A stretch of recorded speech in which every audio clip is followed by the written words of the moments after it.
Thank you very much for joining us. I am Yori Folani. I hope you had a great weekend. Okay, on to very serious business.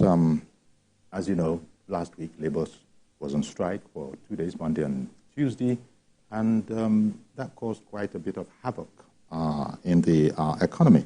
But here we are. The president stepped in and did give the word that at the end of it all, federal government would come forward with more than 60,000. Well, so federal government has done so.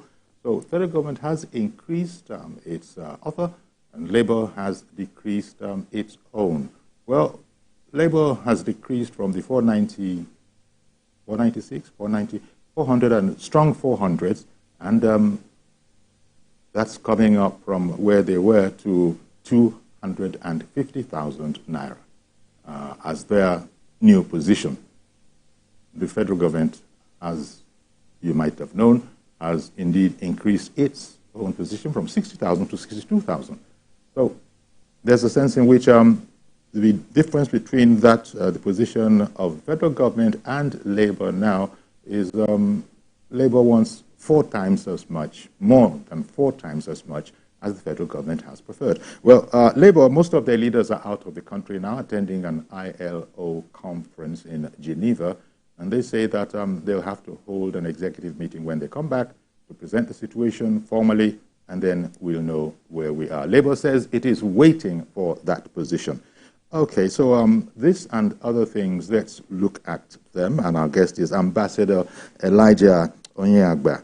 He's the former Nigerian ambassador to Burundi. He joins us this morning from our Abuja studio.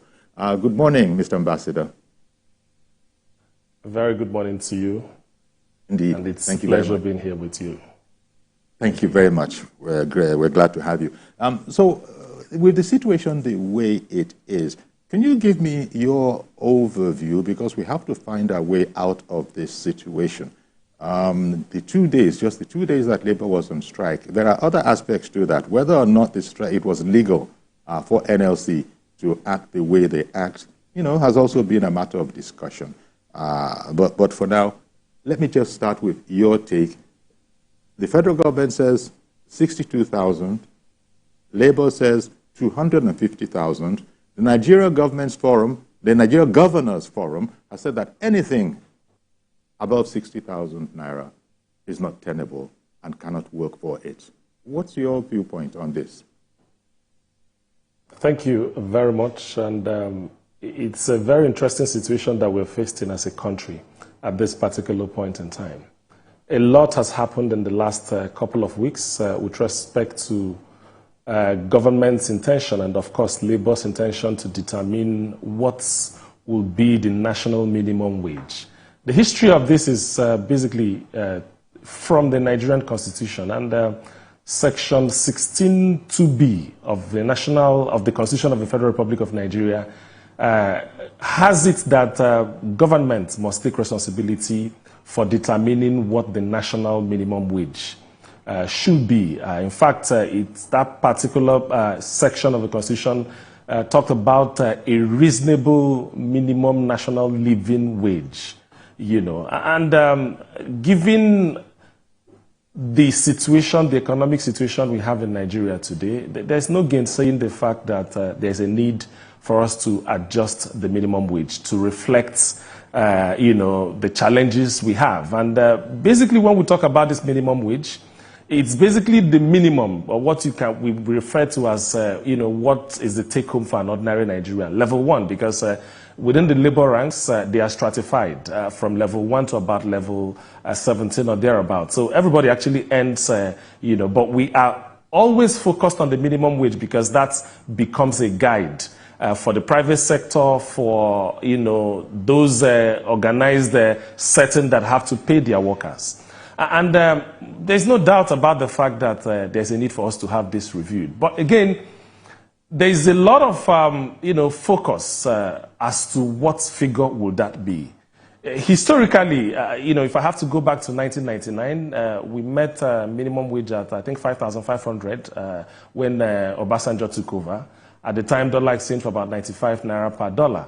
The next time it was reviewed was by President Goodluck Jonathan in 2011. And I think that was when it was adjusted from 5,500 to 18,000. And at that time, dollar also exchanged for about 156 or thereabouts. And the next it was changed was by President Buhari in 2019, moving it from 18,000 to 30,000. And now we have dollar at about 1,480, and of course, it is left to be seen what figure we end up with. Strikes generally are ways and means that the labor unions use to press home their demands. So that is normal in a democratic society like ours. But the thing is that we must always try to have a balancing act.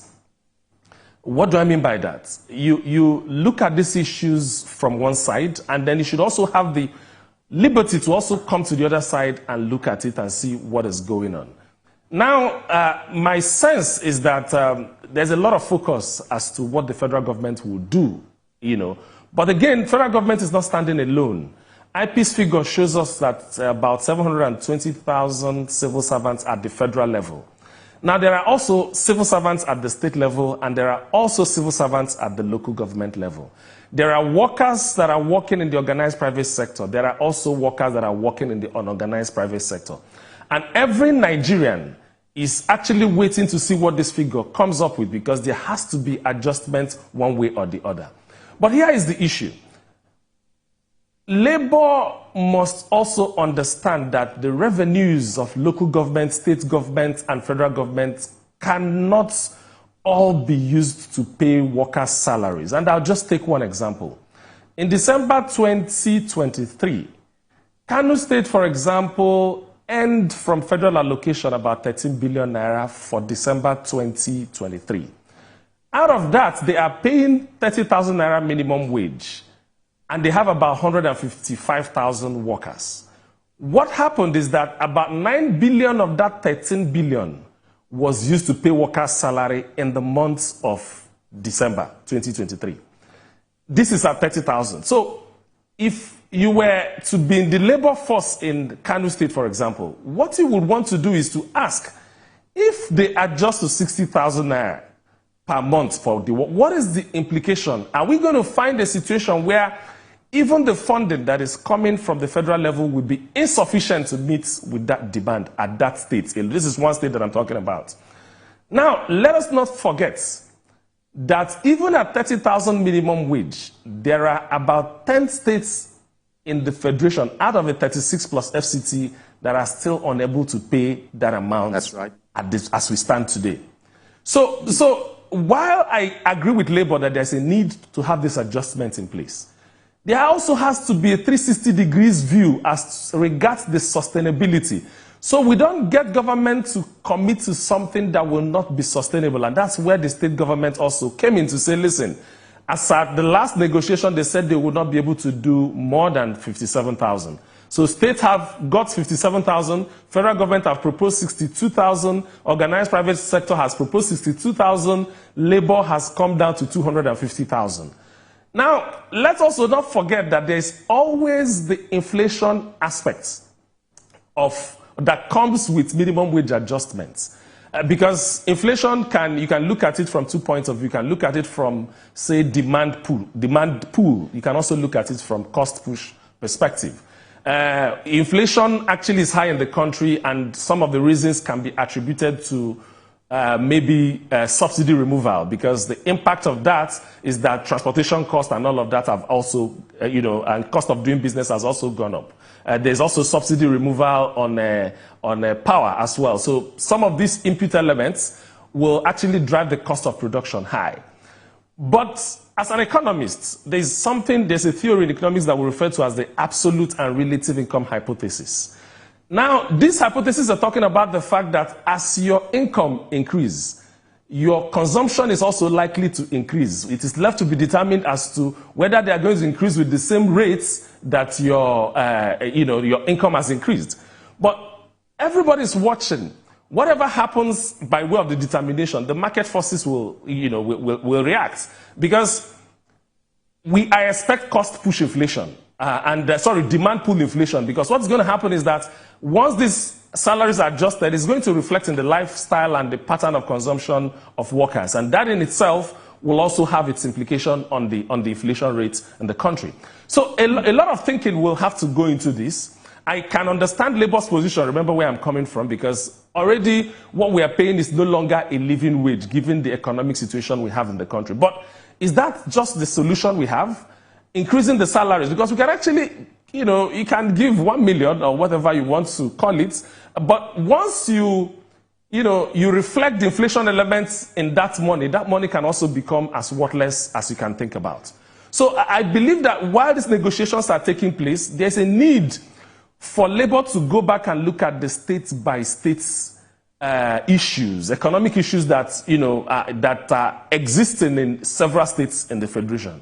I believe that federal governments can take their own position for federal workers. I believe that each state must also look at the peculiarities, that is obtainable in that state to determine what they can pay. I just use Kano State as an example. You can go on and on with the rest of the other states. A state that is unable to pay 30,000 minimum wage, can they truly pay 60,000 minimum wage? Or are we going to be back to the situation where we have with, if you like, call it ASU, for example? They keep saying agreement of 1999, agreement of 1997, agreement of 2000. Government have been unable to meet it. Is it that government is unable to meet it, or is it that it's a situation where government have actually been, been coerced to entering into an agreement that they are unable to keep up to?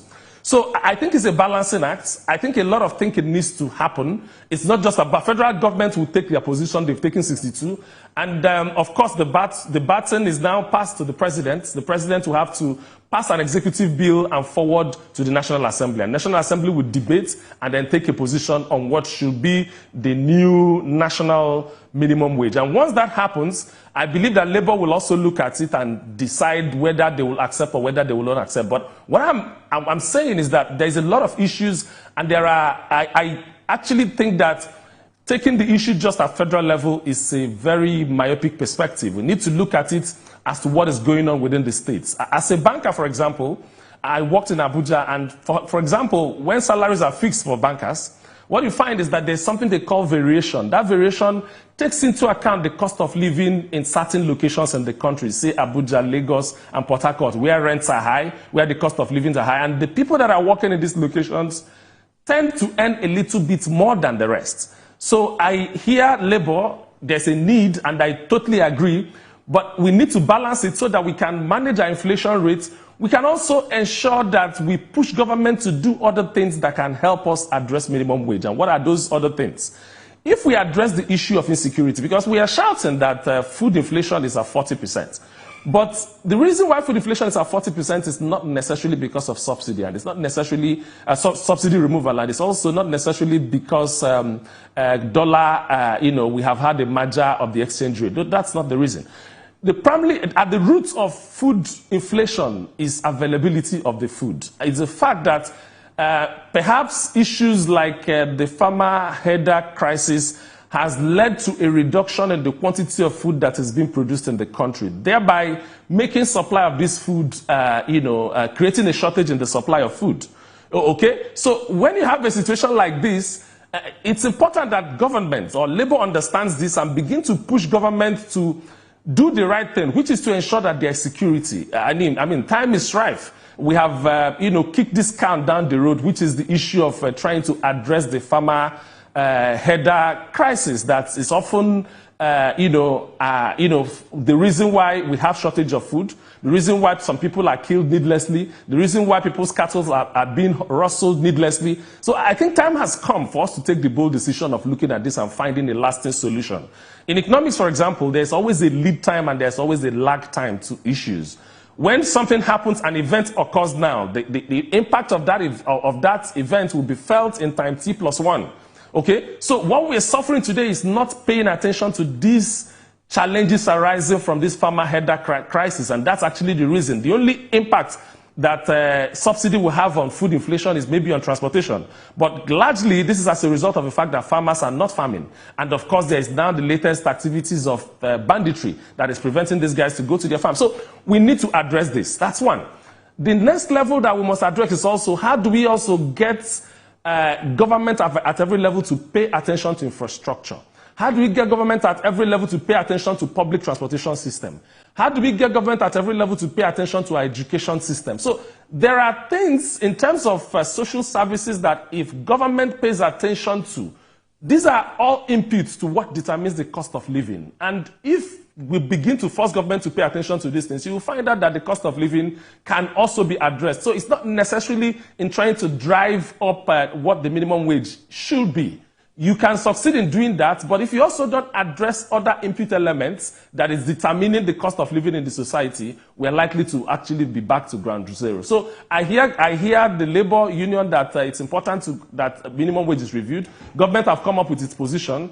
The president will now take the final decision, and then the National Assembly will debate on it. And at the end of the day, I expect that a new minimum wage will be determined. But we are saying that it has to be determined when you look at every side of the coin. So you don't just look at it from your own points of view. So if you look at it from just one point of view, what about sustainability? What about tomorrow? What about, the government revenue? How much are we earning? And how much are we even willing to pay workers? Don't forget that Nigeria is estimated to be about 230 million, a GDP of about 1.4 trillion if you go by purchasing power parity.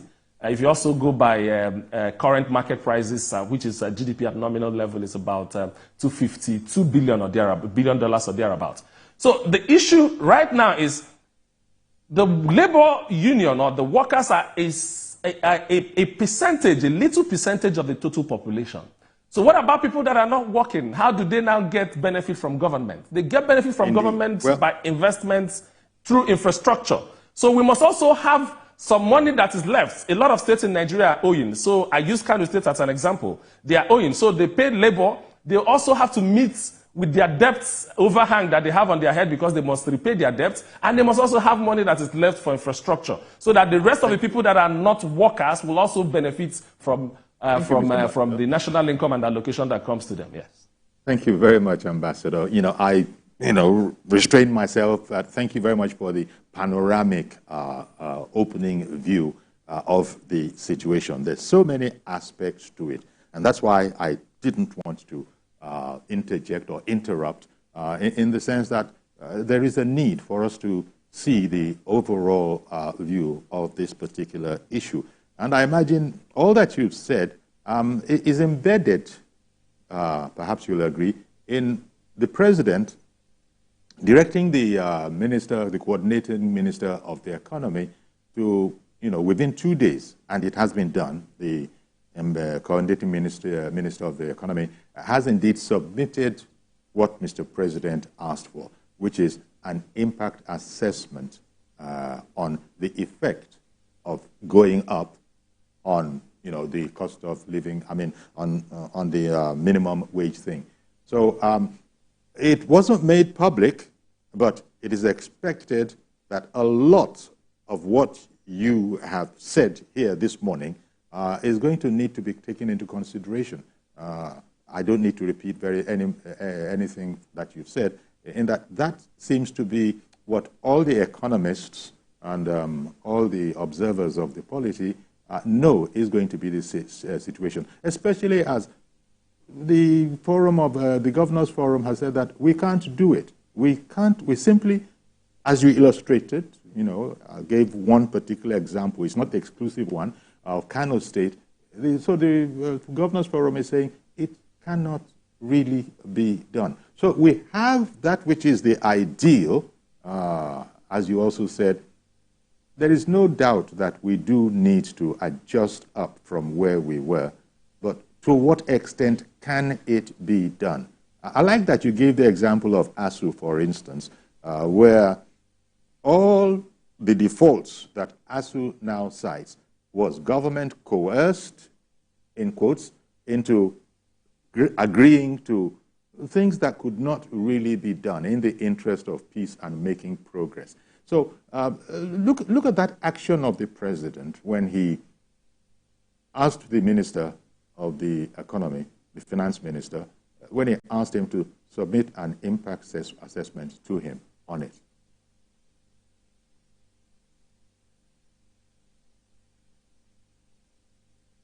Well, can you hear me?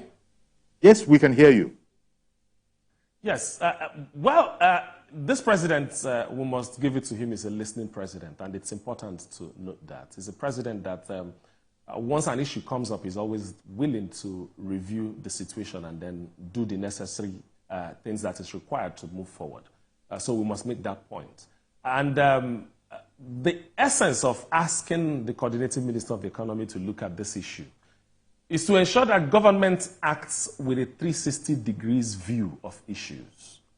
Yes, don't get me wrong again. And of course, if Labour people are hearing, I am 100% behind Labour that national minimum wage must be reviewed, adjusted to reflect the changes that is going on within the economy. There's no doubt about that.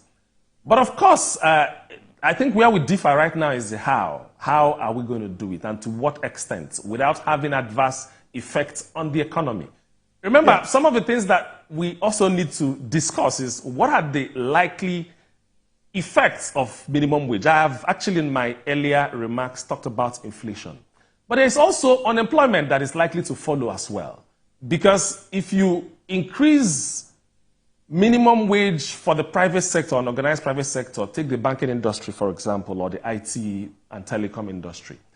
If this is the law that has been signed by the National Assembly and the President, then they have no choice. You need to sit down and review your position and ask yourself, what can you do? It is likely that we are going to find a lot of retrenchments that is going to happen with this policy. So that's why we all need to be careful as to managing our expectations and the strategy by which we go about this. So the chances that you are going to still find the same number of people working after the minimum wage has been approved, it's left for yourself and myself to have a conversation. It's left to your imagination. But the truth of the matter is that there's always a need to have a 360 degrees view. Remember, it's not just about what a worker takes home. A Nigerian worker will be paid a certain amount at the end of the month. He will pay his taxes. There's also, upon retirement, gratuity and pensions that they are also likely to get at that point. So the benefits are spread out over the lifetime, over the service time of 35 years or whatever it is. And of course, in the private sector, they've also, the organized private sector, there's also a provision for those kind of pensions as well. So what I'm saying is that the idea for federal government is to see the impact of this. Now, the CME, the Coordinating Minister of the Economy, may not also be able to access the impact at the state and the local government level. Now, this is left for the governors, that are in charge of these subnationals to take a decision as to what to do. But clearly, I believe very well that quite a lot of states are even doing more than 60,000 as the case may be. I think Edo is doing more than that, and I think Lagos State as well is doing more than that. But I believe that it will not be the case for a lot of states. Has Labour gone to the negotiation table to find out why about 10 states are not paying even the 30,000 naira minimum wage, and what can be done about that? So they also need to, my suggestion or what I'm putting on the table is that the negotiation strategy must be different. It must be location-based. It must be, while federal government is easy to take a position, like I said, it's less than a million workers. It's 720,000 according to IP's numbers. We can deal with this. Federal government can deal with this. But the bulk of the workers are actually at the state and local government level. And that's where I believe that a lot of negotiations need to happen so that it can be a bottom to the top approach. But of course, the federal government will take a position, and I expect adjustments as the case may be. Okay, Ambassador. Let me bring in Mazi Okoroafo. Good morning, Mazi. Thank you for holding on. Yeah, good morning, sir. Good morning, sir. Our problem is not money. So even though we pay all of each 1 million, that does not solve the problem. What we should be talking about as states and local government is what we're talking about. How many people are employees of the federal government? Now look at the bulk in the local government and the state. Tell me, state governors, why are they in a hurry to run project? Tell me, why is it in a hurry? They resist for state assembly. These are the projects for central government you handle for particular state. It will solve the problem. The situation governor will come, you create this problem, say project, everything is scattered. Now, I know you make your own problem because everything is business. but not a question of neglecting your employees. Tell me, it has not just gone about the local government, state government, and federal employees. What happens to the private sectors? Do you know that in the private sector, people go to work by 6, 7 in the morning, they close around 6, 7 to 8 in the evening. They connect, they give them 10,000, 12,000, 15,000 naira. That cannot even be up to today. Material. Nobody's talking about that one. We're talking about federal and state and local government. What happens to the private sectors? So the question is, one, to end up this problem, the honorable member, they should scrap off National Assembly, that's the Senate, leave only House of Reps. After that concern, House of Reps is doing it. Scrap off Senate. Two, governors to reduce the number of governors should try as much. If you come into the office, the existing card, make use of them. Maybe you can go and buy a new one and add to that one. Not the question of auction those ones present the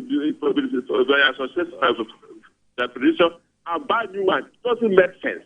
Why are you afraid? Are you afraid maybe they both focus on and they'll make it to that one? I don't know. Listen. All right. Well, Mazi, thank you very much, Mazi.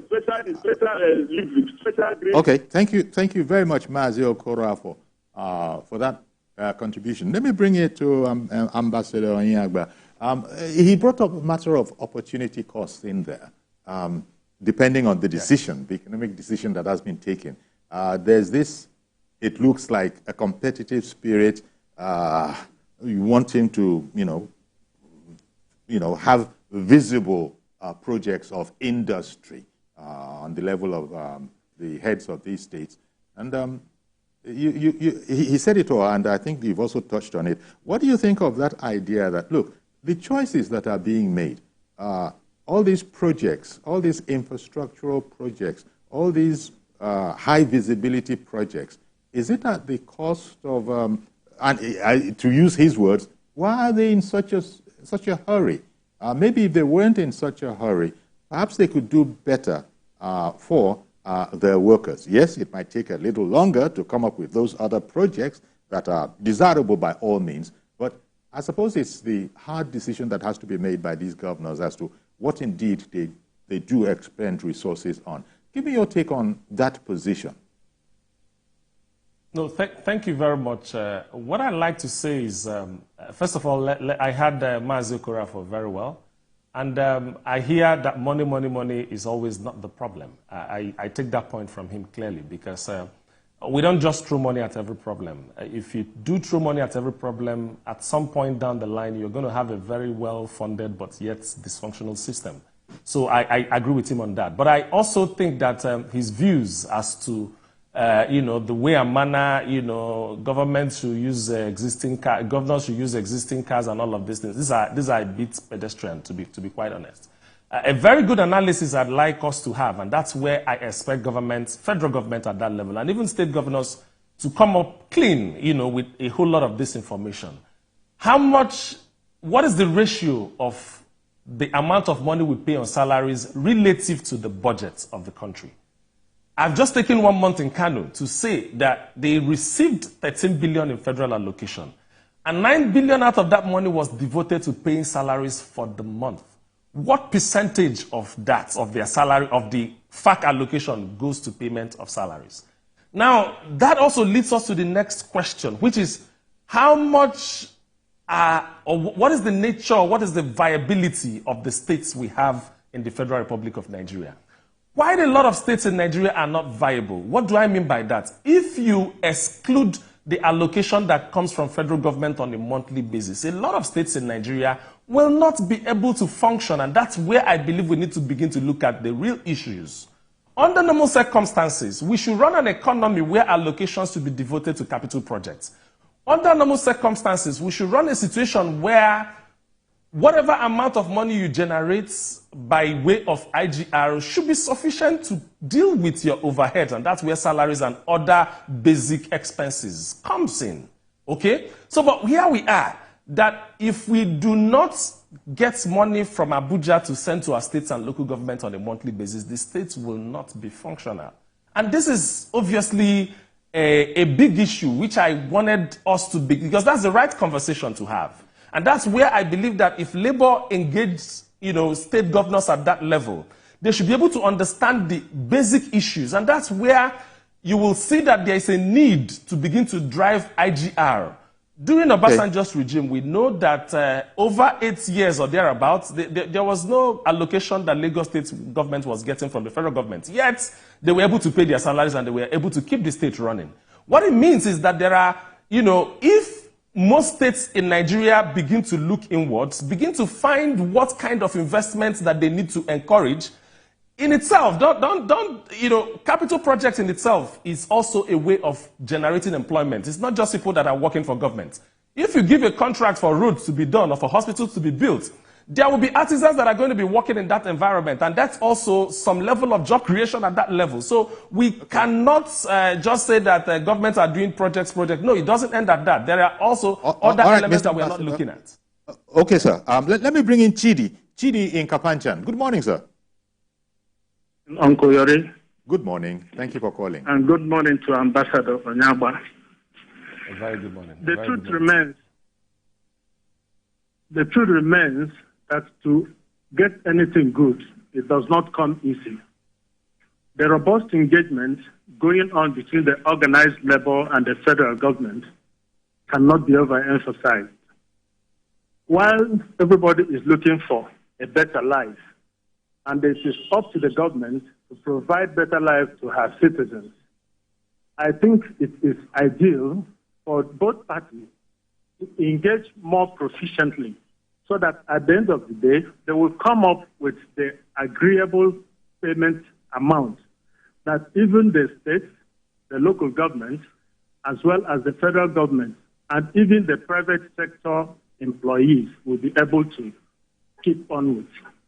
Given the nature of our economy at the moment, anything that needs to be done should be done very, very considerably in order to ensuring a robust economy so that every Tom, Dick, and Harry will be a beneficiary. Thank you very much, and God bless Nigeria. Thank you very much, Mr. Chidi, calling out of Kapanchan.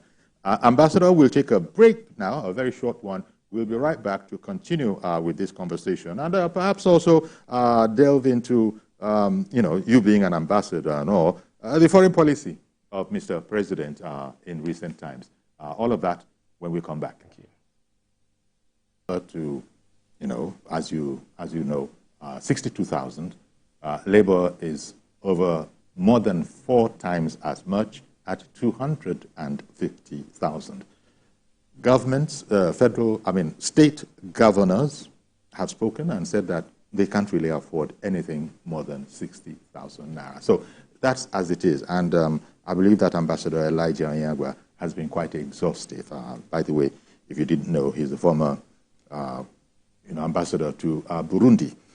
But just before I come to you, Ambassador, Debo in Abekuta called in while we were away on break. Good morning to you. Is that Otumba Debo? Well, this is Otumba Debo. Good morning, Uncle Yori. Good morning, sir. Thank you for calling in. Go ahead. Good morning. Good morning to Ambassador. Okay. Good morning. The problem in Nigeria is not what the ambassador is saying. The major problem is not the labor demand per se, but what the government are doing with the revenue of Nigeria at federal and state level. And you have 360 reps, 109 senators, earning 30 million every month. Is that reasonable in Nigeria? Where you should have what we need in Nigeria is just one Senate. You don't need the rep to cut costs and wastages. And even the governors that are going about and presidents who are going about junketing about, traveling about, and they're wasting a lot of money. That's what they need to cut the waste. And now, if the labor sees that our government are making sacrifices, they will also do. But the government across board, they are not. That's what they should address.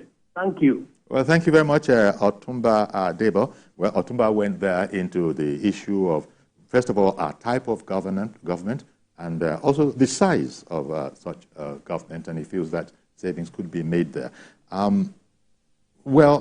Very briefly, could I just get your take on that idea before we go into the other thing that I wanted to make sure I didn't miss the opportunity of taking your impressions on the foreign the foreign policy ideas of Mr. President? Well, thank you very much. I totally agree with the last speakers, actually, with respect to cutting the cost of governance in Nigeria. That point cannot be overemphasized. And everyone keeps talking about it, and I believe that time has come to look at it and find out where which areas, even at the state level. Because I actually put up on my social media page a couple of days ago to say that if the citizens of a country paid 20% of the attention that they pay to federal government, to their state and local governments, it will actually improve, the responsibility, level that we have across various stratas of governance in Nigeria.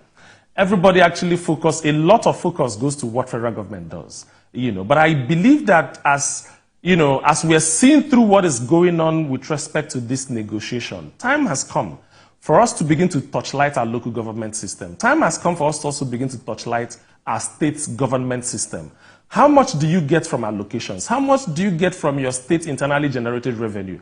And what is the application of this? If you get to state governments, they have something they call the security votes. They have other lines of expenditure that I believe that time has come for us to begin to cross-examine and question these areas or expense profile, because that will also help. There's no two ways about that. Nigerians are yearning to have a better and cheaper form of governance. Is that achievable? There's a lot of arguments. Some other person, another school of thought can even ask you, do we even need 4 years, elections? What kind of capital project or, infrastructure project can you start and finish within 4 years? And this is the reason why some other government starts a project, another governor or another president comes and abandons that project and picks up another one. And we are, seeing a lot of policy somersaults. So yes, those that are making our laws in the country, we'll need to also begin to look at these issues. There is a call for unicameral legislation as against bicameral legislation. There is even a call that is even saying, why don't we even have a parliamentary system of government and all of that? All of these, is a constitutional matter, and I believe that the people that are the people that are responsible for addressing constitutional issues are basically the National Assembly. So some of these kind of conversations are the things we can actually pass to people that are representing us at our state congresses, at our National Assembly level. You have senators, you have House of Assembly House of Reps members. Let us, take these matters up to them and then push them to do the needful to begin to see that we have a way of reflecting the wishes of the people in the governance. At this point in time, I can only comment on constitutional matters. So that's where I'll leave that. Some are even casting wistful eyes at regional governance once again. But maybe let's get into that, because that will take a lot of our time. And as I said, I do so dearly want to hear you talk about the foreign policy of this administration of Mr. President's stewardship. His thrust and his ideas that he has been pushing. Give me an overview as an ambassador, as a former ambassador. Give me your impressions as to how satisfied you are with the Nigeria's foreign policy drive. Mr. President, received something of a vigorous welcome to his position as the president and as the leader of regional bodies with all of the political upheavals that went on in Africa. But take it from there, please. Well, thank you very much. Once again, when we begin to look at what the president has done in the last 365 days, it's always important to also have touchlight the foreign policy and see how the president has fared.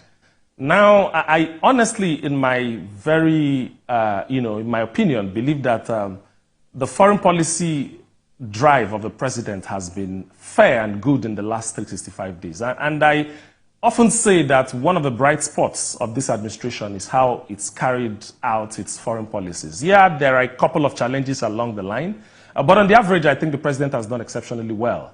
And it's also important that you look at this foreign policy in line with what he promised the people as encapsulated in his Renewed Hope agenda. if you study that document, the foreign policy aspect of that document, it talked about the fact that the foreign policy will be based on, number one, ensuring the security of Nigeria, ensuring that every part of Nigeria is secured and that we are secured from any kind of external aggression. That's issue thrust number one.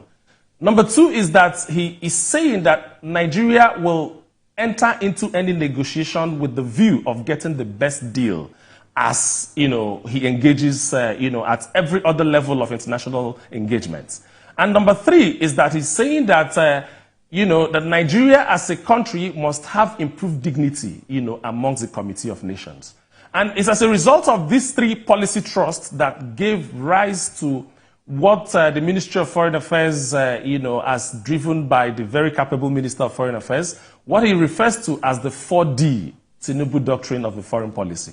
And by 4D, he is talking about the fact that Nigeria will pay attention and always continue to support democracy. Democracy is the first D. Development is the second D. The demography is the third D.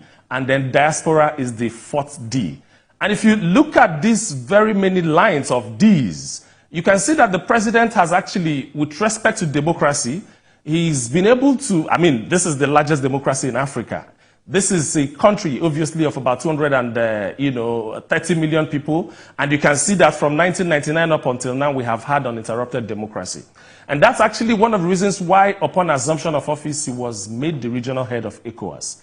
Yes, we can begin to, depending on whichever side of the prism you'd like to look at, if a lot of people criticize what happened, with respect to Niger, Chad, and Burkina Faso, the handling of that, how they moved out of ECOWAS, you can everybody have different views to what is going on, but you can also see that the president has actually managed the situation much better. There was a sanction that was introduced, and at the end of the day, that sanction was also rolled back. You can also see the impact of the president with respect to countries like Senegal, for example. You understood how the former president of the country decided to amend the constitution to be able to ensure that he stays in power longer than he should. The president intervened, got in there, and tried to ensure that the right thing is done. And today, Senegal have had the elections and the new president emerged. So while we are looking at all of these issues, remember that there is always a nexus between what is happening at the domestic front and what is happening at the international scene. So there is always a handshake between what you want to drive as your foreign policy and what is going on in your domestic environment. So the president, upon inception of this administration, has embarked on two major reforms. And that's the exchange rate reform, and that's the removal of subsidy. Now, these issues have had their impact in the lives of people locally. But they were necessary actions that we have to take to be able to stay sustainable in the long term. And that's why the president has made himself the chief marketing officer of the country. If you look at his, his engagement on the international scene, whether at the regional level, or his trip to Germany, or his trip to Saudi Arabia, or his trip to the United States, where he made a speech at the UN General Assembly. All of these issues has been trying to explain to the international community what the policy trust of his administration is. And he always takes responsibility. The buck stops on my desk. He continues to say that whatever challenges you have, the buck stops on my desk. Explaining the reforms that we have that are going on in the country. Because for every foreign investor that is going into the country, ability to repatriate your investment is paramount on every decision-making as far as foreign investments are concerned. You don't want to go into a country and put your money and then you want to move it into a country and then you start hearing, well, the rate is not what we have given you. You have to wait like, issues we've had over the years. And that's the reason why the president felt it was important to unify this exchange rate so that when investors put in money and they want to repatriate their investment, they can do that with ease and at any particular point in time that they want it. So I believe that what is happening is that... Mr. Ambassador, so sorry to interrupt you, but I beg your pardon. Ada in Jos has called in. Good morning, Ada. Good morning, Yuri and Ambassador Onyawa. Ada calling from Jos Plateau State. My view on this, my take on this is this. Can you hear me? We can hear you. Yes. Okay. My take is this. If we are using the inflationary trend to arrive at a minimum wage, you know. It will not work. Let me just tell. Let's put sentiments aside. You know, what I feel is that even the 60,000 or 62,000 and. Oh dear! But we did get the thrust of what she was going to say by her opening, that in these financial times, she doesn't feel that it's going to work. Especially if we have to do this within this whole inflationary time. Unfortunately, she couldn't, speak for herself. But thank you very much, Ada, for calling in. Some days people say all fingers are not equal. Some days you really, are able to say what you needed to say. So sorry about that. But Mr. Ambassador, to continue on, you had spoken about, the objectives as contained in the president's roadmap. And let me just take the security aspect and how there's an interplay between what's going on internally and also what's going on externally. And here I'm referring to the security challenge, and we've heard from a lot of commentators that a lot of our security woes result not from Nigerian nationals as might, be thought. It's been said that so many other foreigners, quite frankly, there's no way, if you're not a Nigerian, you're a foreigner. You might be a brother, but you're still a foreigner. It's been said that a lot of our woes come from non-Nigerians entering the country and not being discerned as non-Nigerians and then wreaking havoc on the country. Your thoughts about that vis-a-vis the need to keep relations? I'm talking about the borders now. I'm talking about how well we do at the borders now, since a lot of people can just walk across and are taken as Nigerians. No, you're absolutely correct. And I believe that there has to be improvement across our borders, securing our borders and ensuring that we have a grip as to what is going on across all the borders we have in the country. There's no two ways about that. And I've also listened to the Minister of Interior talk about this over and over again as regards the need for there to be improvement across the borders. But I tell you, the security of a nation at large, I tend to even drive us to focus more internally than even what is going on across our borders. And why do I say so?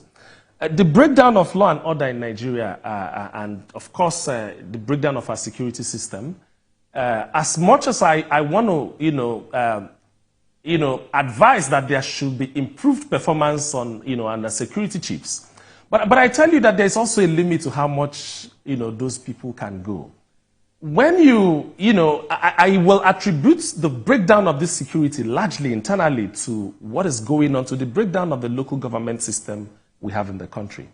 And a lot in security is determined by intelligence.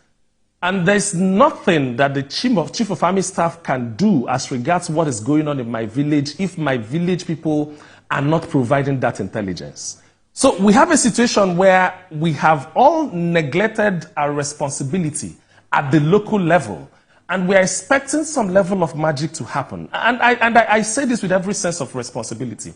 There has to be an improvement because if you look at the reason, I talked about the reason why we are having food inflation. It's basically as a result of the fact that food is not available. The production that we have is no longer at that quantity. The challenge here is that we have been having crisis, and I believe that we must look at ourselves eyeball to eyeballs and ask ourselves, this is where we are. There must be something we can do to improve the situation. Okay. Maybe, Mr. Ambassador, Mr. Ambassador. Yes. Again, forgive me, again, I'm doing it again, but Ada has come back. And where you got to, talking about food inflation and looking ourselves koro in the eye and saying that there must be things that we can do. So Ada is impatient, as you can see, but Ada, I wanted to bring you back on so that you could continue. Yes, I'm back, please. I'm back. Please, I want to finish my thoughts. What I'm saying here is that we don't have to be looking at the inflationary trend to be able to fix a minimum wage. It will not work, What I mean is this.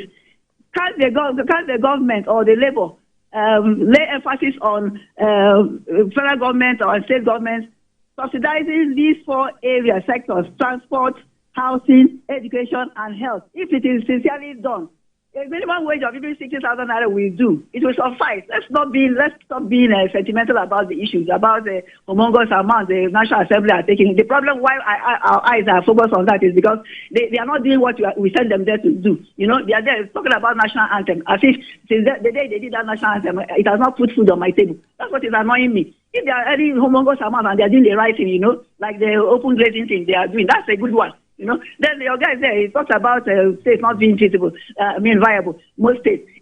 That's our thought. But why is it? It is so because of the filibuster economy we are running. Every time we are running, we have a structural deficit, you know, a defect, I mean. We're not doing fiscal federalism. That's why we are talking about national minimum wage. National minimum wage, what is national meaning of national minimum wage? When some states will not pay it.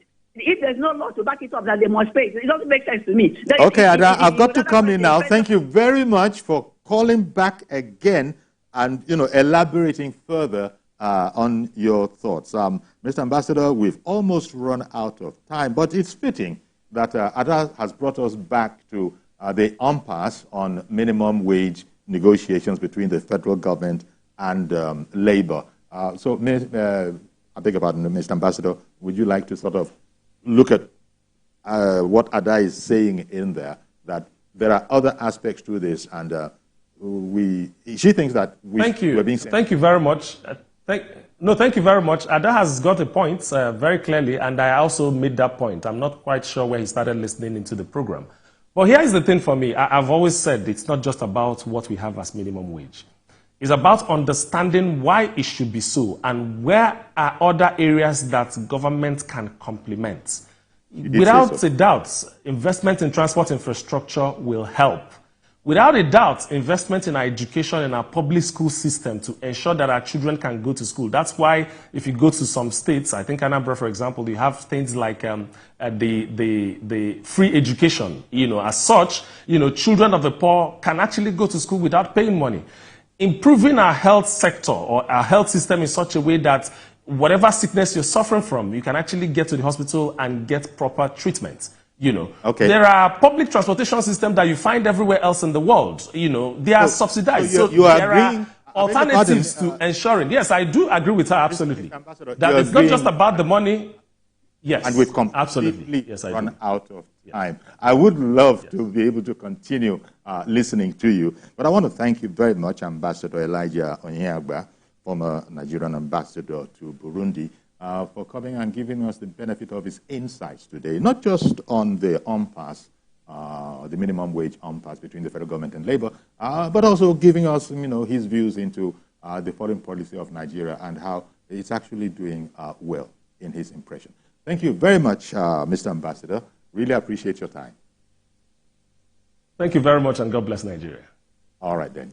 So that's our program. Do please join us tomorrow for a fresh edition